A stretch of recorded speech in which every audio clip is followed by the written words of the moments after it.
मुंब्र्यातील मराठी हिंदी भाषिक वादाप्रकरणी नवीन अपडेट समोर आलेली आहे। मराठी बोलण्यानं एका मराठी तरुणाला हिंदी भाषिक जमावाकडून धक्काबुक्की करत शिवीगाळ करण्यात आलेली होती आणि याबाबतचा व्हिडिओ सोशल मीडियावर व्हायरल झाला होता। या प्रकरणी मुंब्रा पोलिसांनी 20 ते 25 जणांवर गुन्हा दाखल केलेला आहे।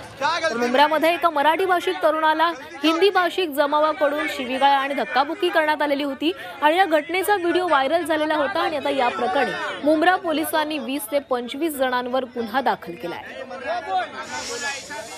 मुंब्रा येथील आयडियल मार्केट या ठिकाणी एक मराठी युवक आणि फळ विक्रेता यांच्यामध्ये फळ विकत घेण्याच्या कारणावरून तसंच मराठी हिंदी भाषेत बोलण्याच्या कारणावरून त्यांच्यामध्ये हुज्जत झाली होती आणि त्या संदर्भामध्ये कारवाई होण्यासाठी 20 ते 25 लोक मुंब्रा पोलीस स्टेशन येथे जमले होते। त्यांनी माननीय पोलीस आयुक्त ठाणे शहर यांच्या मनाई आदेशाचा भंग केला म्हणून त्यांच्या विरुद्ध मुंब्रा पोलीस स्टेशन येथे गुन्हा रजिस्ट्रेशन क्रमांक 12/2025 कलम 37(3)135 महाराष्ट्र पोलीस कायदा अन्वये कारवाई करण्यात आलेली आहे। गुन्हा दाखल करण्यात आलेला आहे।